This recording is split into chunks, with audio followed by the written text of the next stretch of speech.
அனைத்து ஊடக நண்பர்களுக்கும் பத்திரிகை நண்பர்களுக்கும் வணக்கம். இன்றைய தினம் தமிழ்நாடு முழுவதும் இன்று நடைபெறவிருந்த டிஎன்பிஎஸ்சி குரூப் 2 மற்றும் 2A முதன்மை தேர்வானது சென்னையில் ஏற்பட்ட ஹால் டிக்கெட் மற்றும் தேர்வு மைய குளறுபடியால் இன்றைக்கு தினம் ஒத்திவைக்கப்பட்டிருக்காங்க. அதேபோல் வேலூரில் தெரியாமல் 171 பேர் இன்றைக்கி தேர்வு எழுதியிருக்காங்க. தேர்வு ஒத்திவைக்கப்பட்டது கூட தெரியாமல் வேலூரில் 171 பேர் தேர்வு எழுதியிருக்கிறாங்க. இப்படி ஒரு நிர்வாக திறமையற்ற அரசாங்கம் தான் விடியா திமுக அரசாங்கம் என்பதை இந்த நேரத்தில் தெரிவிக்க விரும்புகிறேன். டிஎன்பிஎஸ்சி தேர்வு ஒரு முக்கியமான தேர்வு. இந்த தேர்வை கூட இந்த அரசு சரியான முறையில் நடத்த முடியாத ஒரு அவல நிலை ஏற்பட்டுள்ளது. ஏற்கனவே பலமுறை ஊடகத்தின் வாயிலாக பத்திரிகை வாயிலாக அறிக்கையின் வாயிலாக வெளியிட்டிருக்கிறேன். இன்னும் தமிழகத்தில் சட்ட ஒழுங்குக்கு நிரந்தர டிஜிபி நியமிக்கப்படவில்லை. இன்றைக்கி உச்சநீதிமன்றம் ஒரு தீர்ப்பு வேறு அண்மையில் கொடுத்துருக்குறாங்க. யூபிஎஸ்சி தேர்வு செய்யப்பட்டு மாநில அரசுக்கு அனுப்பப்பட்ட அந்த பட்டியலில் மாநில அரசு உரிய காலத்தில் சட்ட ஒழுங்கு டிஜிபியை நியமிக்காமல் இருந்தால் உச்சநீதிமன்றத்தை நாடலாம் என்று ஒரு செய்தி வெளியில் வந்திருக்குது. உச்சநீதிமன்ற தீர்ப்பின் அடிப்படையில் இந்த அரசாங்கம் இந்த தீர்ப்பு வந்த பிறகு கூட இதுவரை யூபிஎஸ்சி தேர்வு செய்யப்பட்டு அனுப்பப்பட்ட டிஜிபி பட்டியலில் ஒருவரை நிரந்தர சட்ட ஒழுங்கு டிஜிபியை நியமிக்க முடியல. அந்த அளவுக்கு ஒரு திறமையற்ற அரசாங்கம் இன்றைக்கி செயல்பட்டு கொண்டிருக்கின்றது. டிஎன்பிஎஸ்சி தேர்வு ஒத்திவைப்புக்கு அமைச்சர் கே என் நேரு ஊழல் காரணமா அல்லது டிஎன்பிஎஸ்சி டிஎன்பிஎஸ்சியோட நிர்வாக திறமை தான் காரணம். தாவக பொதுச்செயலாளர் ஆதவர்ஜனா கேள்வி எழுப்பியிருக்காரு. கண்டனம் நாங்களும் தான் கண்டனம் இன்னைக்கு ட்விட்டரில் வந்திருப்பீங்களே. அது யாரு? ஏற்கனவே உதவி ஆய்வாளர் தேர்வு இதே மாதிரி தான் இருந்தது. அதில் குளறுபடி ஏற்பட்டது. அங்கே இருக்கிற ஒரு உயர் காவல்துறை அதிகாரி அறையிலேயே இந்த தீக்கரையெல்லாம் ஆக்கப்பட்டது நல்லா தெரியும். அந்த உயர் காவல்துறை அதிகாரிகள் டிஜிபிக்கு புகார் கொடுத்த கூட என் மீது நடவடிக்கை எடுக்கல. அரசாங்கம் தான் பொறுப்பேற்கணும். நிச்சயமாக அரசாங்கம்னா டிஜிபி என்னவர் தான், முதலமைச்சர் தான் அரசாங்கம். கண்டிப்பாக டிஜிபி 2.0க்கு 0 தான் கிடைக்காது. இப்போ அப்படி தான் நடந்துட்டு இருக்குது. என்ன 0 அளிக்க போகிறாங்க? நீ சொல்கிறாரு மத்திய அரசு மாநில அரசுக்கு எந்த நிதி கொடுக்கலின்னு. இன்றைக்கி மத்திய அரசுக்கு தேவையான திட்டங்களை தான் கொடுக்க முடியும். மத்திய அரசாங்கம் இருக்க திட்டங்கள் அதிமுக ஆட்சி இருக்கின்ற பொழுது நிறைய திட்டங்களை நாங்கள் பெற்றோம். இந்த ஆட்சியாளர்கள் முறையாக மத்திய அரசு அணுகாத காரணத்தினால மாநில அரசுக்கு வர வேண்டிய திட்டங்கள் எல்லாம் இன்றைக்கி கை நழுவி போய்கொண்டிருப்பதற்கு காரணமே இந்த திராவிட முன்னேற்ற கழக ஸ்டாலின் தலைமை இருக்கிற அரசாங்கம் தான். இன்றைக்கு ஸ்டாலின் அவர்கள் பேசுகிறாரு, மத்தியில் 15 ஆண்டுக்கு மேலாக திராவிட முன்னேற்ற கழகம் மத்தியில் ஆட்சி அதிகாரத்தில் இருந்தாங்க. அப்பொழுது எவ்வளவு நிதியை மத்திய அரசாங்கம் பெற்றாங்க, எத்தனை திட்டங்கள் பெற்றிருக்காங்க, அதனால் மக்கள் எந்த நன்மை பெற்றிருக்குது. அது மட்டும் இல்லை, தமிழ்நாட்டை சேர்ந்த திரு ப. சிதம்பரம் அவர்கள் நிதியமைச்சராக கூட இருந்தார். அப்போ கூட இங்கே தேவையான நிதி பெற முடியல, தேவையான திட்டங்கள் பெற முடியல.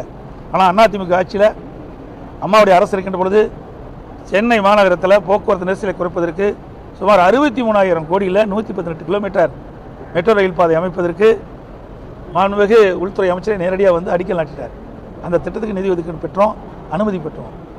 அதுக்கு பிறகு அனைத்து இந்திய அண்ணா திராவிட முன்னேற்ற கழக அரசு இருக்கின்ற பொழுது கோவையில் மெட்ரோ ரயில் திட்டத்துக்கு நாங்கள் விரிவான திட்ட அறிக்கை தயாரிக்கிட்டு இருந்தோம். ஆட்சி மாற்றம் ஏற்பட்டது. அதுக்கு பிறகு திராவிட முன்னேற்ற கழக ஆட்சி வந்த பிறகு அதற்கு மாறாக சரியான முறையில் விரிவான திட்ட அறிக்கை தயாரிக்கல, மதுரையிலையும் விரிவான திட்ட அறிக்கை தயாரிக்கல, சரியான முறையில் தயாரிக்காமல் அவசர கோலத்தில் மத்திய அரசுக்கு அனுப்பின காரணத்தில் மத்திய அரசு தற்போது ரத்து செஞ்சுருக்குது. இதெல்லாம் இந்த அரசினுடைய அலட்சியம், திறமையில்லாத ஒரு அரசாங்கம் என்பதற்கு இதெல்லாம் ஒரு எடுத்துக்காட்டு.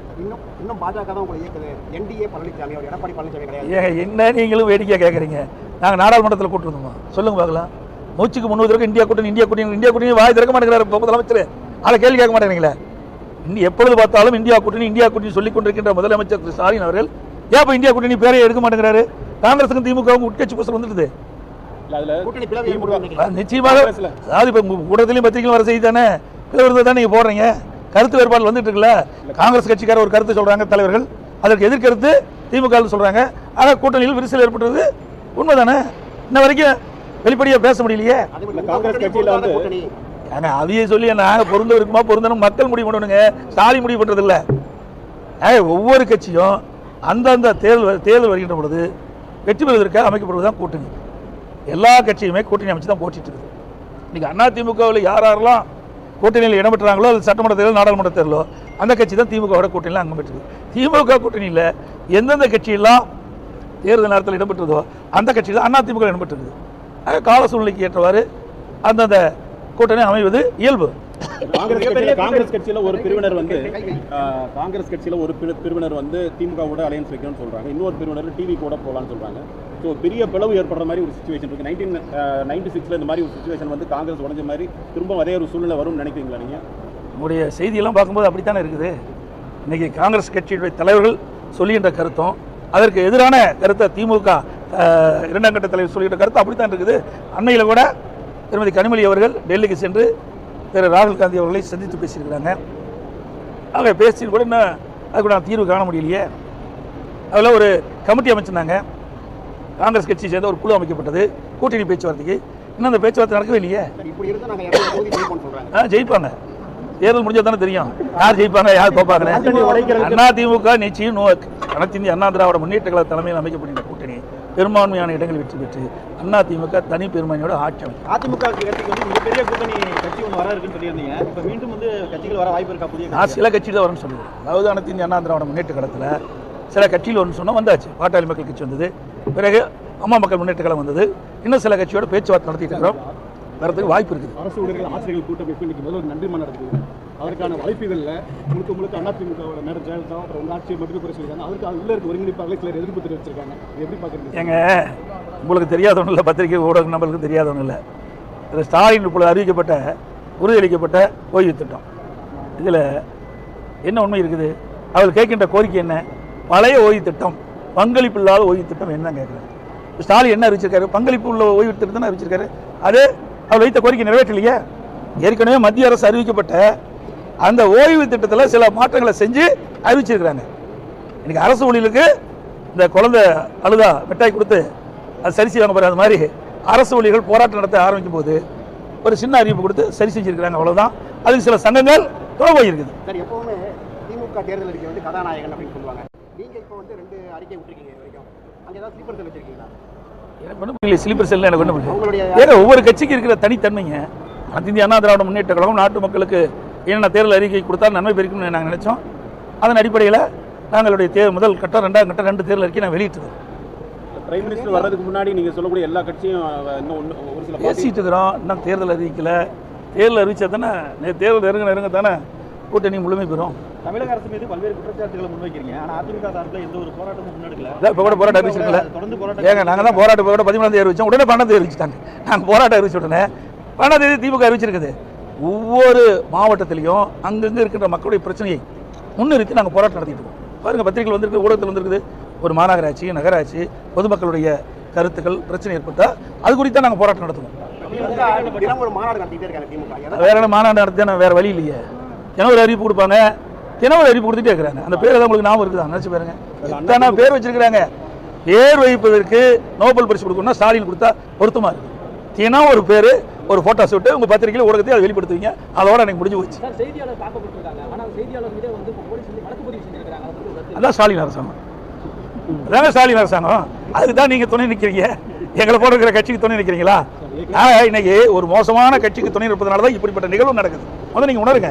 இதே அனைத்து இந்திய அண்ணா திராவிட முன்னேற்ற கழக அரசு இருந்தது. நானும் 4 வருஷம் 2 மாத காலம் இருந்தேன். அப்பவும் எங்களை பத்தி தான் விமர்சனம் பண்ணீங்க. இப்போ நான் இந்த ஆண்டு இப்போது எதிர்க்கட்சியில் அப்போ என்னை பற்றி விமர்சனம் பண்ணுறீங்க, எங்கள் கட்சி பற்றி விமர்சனம் பண்ணுறீங்களா ஒழிய திமுகவில் நடக்கின்ற பிரச்சனை பற்றி ஏதாவது விமர்சனம் செய்யறீங்களா? திமுகவில் நடைபெறுகின்ற ஊழல்களை பற்றி எவ்வளோ ஊழல் இருக்கு, எதையாவது ஒரு வாதமான வைக்கிறீங்களா? பத்திரிகையாளர் ஊழல் நம்பர்கள் நடுநிலையோடு சிந்திச்சு பாருங்க. இப்படி இவர்களை நீங்கள் தாங்கி பிடிக்கிற காரணத்தினால தான் ஒரு சர்வாதிகார போல் நடந்துகிட்டு இருக்காங்க. யாரையும் மதிப்பது கிடையாது. நிருபர்களை தாக்குறாங்கன்னா காரணம் என்ன? நிருபர்களை தாக்கினா இவங்களுக்கு ஏதாவது பாதிப்பு ஏற்படும் என்று நினைச்சிருந்தா எனவே ஒரு நிருபர்கள் வந்து நாட்டு மக்களுக்கு ஒரு நடுநிலையோடு செய்தி கொண்டு சேருவதுதான் ஊடகத்தின் கடமை. அதை கூட மதிக்கிறீங்க. அதுக்கு காரணமே நீங்களே சிந்திச்சு பார்த்தீங்க. அது இடைக்கால பட்ஜெட் தான், இன்றைய பட்ஜெட் தானே. இடைக்கால பட்ஜெட்டில் எதுவும் வரதுக்கு வாய்ப்பு இல்லை. அது ஒரு இடைக்கால பட்ஜெட் தான். சம்பளம், அரசு ஊழியர்களுக்கு சம்பளம் கொடுக்கணும், அதெல்லாம் அதில் இடைக்கால பட்ஜெட்டில் வரும். ஒவ்வொரு முறையும் கடைசி வருஷம் முடிகின்ற பொழுது ஒவ்வொரு அரசும் ஒரு இடைக்கால இன்றி பட்ஜெட் போடுவாங்க. நீங்களே சொல்லிட்டீங்க, கேள்வியும் கேட்டீங்க, பதிலும் சொல்லிட்டீங்க. அதனால் அவர் ஊழல்வாதி என்பதற்கு அவர் பணம் கட்டுறது சாட்சி. நீங்கள் நீதிமன்றமே தீர்ப்பு கொடுத்துருது. சார், அவர் எங்கே வெளியில் வந்திருக்காரு? ஏதோ ஒரு கட்சி ஆரம்பித்தார், அவ்வளவுதான். ஒரு சம்பவம் நடந்து போச்சு, நடக்க முடியாத ஒரு சம்பவம் நடந்து போச்சு. அந்த சம்பவத்திலிருந்து 72 நாட்கள் வீட்டு விட்டே வரல. இது வரைக்கும் எத்தனையோ கட்சி தலைவர் இருக்கிறாங்க. ஆனால் ஒரு சம்பவம் நடைபெற்ற பிறகு அதை துணிந்து நின்று அதற்குண்டான தீர்வு காணுவதாக ஒரு அரசியல் கட்சியுடைய தலைவருடைய கடமையாக இருக்கும்.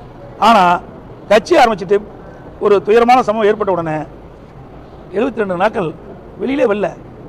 ஆஃபீஸை மூடிட்டாங்க 5 நாள். யாருமே கிடையாது. கட்சி இருக்குதா இல்லையாங்கிற நிலை ஏற்பட்டு விட்டது. இதுதான் நிலைமை, தமிழ்நாட்டுடைய நிலைமை. அந்த கட்சியுடைய நிலைமை அதுதான். முதல்வர் தொடர்ச்சியாக கடிதம் எழுதியிருக்காரு. தமிழ்நாட்டு நிதி வேணும் எழுதியிருக்காரு.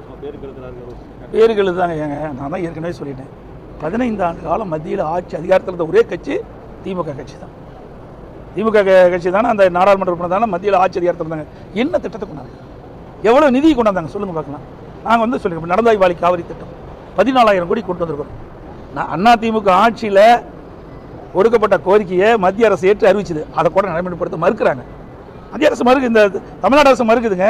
இந்த ஆண்டு கூட அந்த நீர்வளத்துறை அமைச்சருடைய அந்த கொள்கை குறிப்பில் இடம்பெற்றிருக்குது. 990 கோடி என்னமோ முதற்கட்டமாக விடுவிக்கப்படணும். ஆனால் கிடப்பில் போட்டாங்க. அதுக்கு என்ன காரணம்? அதிமுக கொண்டு வந்த அதிமுக தேர்தல் அறிக்கையில் இடம்பெற்று அதிமுக ஆட்சியில் மத்திய அரசிடம் பெறப்பட்ட திட்டமிட்ட ஒரே காரணத்திற்காக முடக்கியிருக்கிறாங்க. இது 14,000 கோடி மத்திய அரசு கொடுத்தது தானே. ஆனால் மத்திய அரசு எந்த திட்டம் வழின்னு சொல்றதுக்கு என்ன காரணம்? 63,000 கோடி தமிழ்நாடு மக்களுடைய நலன் கருதி மெட்ராஸ் நீங்கள் சென்னை மாநகரத்தில் போக்குவரத்து நெரிசலை குறைப்பதற்கு 63,000 கோடி கொடுத்தாங்க. போர்ட் நிறைய நிதி கொடுத்துருக்காங்க. நகாய் திட்டத்துக்கு நிறைய நிதி கொடுத்துருக்காங்க. ரயில்வே திட்டத்துக்கு நிறைய கொடுத்தாங்க. ஆனால் இவர்கள் சரியான முறையில் நிலம் எடுத்து கொடுக்காத காரணத்தில் பல திட்டங்கள் முடக்கி இருக்குது. நகாய் ரோடு அதிமுக ஆட்சி இருக்கும்போது 10 சாலைகளுக்கு நாங்கள் வந்து அங்கே அனுமதி வாங்கினோம். கிடப்பிலே போட்டாங்க. 5 வருஷம் கிடப்பில் கிடக்குது. அதுக்கு தேவையான நடவடிக்கை எடுக்கலைங்க. ஆனால் வேணுமென்னே திட்டமிட்டு மத்திய அரசை குறை சொல்லி இருக்கின்ற ஒரு நிலைமை தான் இன்றைய முதலமைச்சருடைய நிலைமை.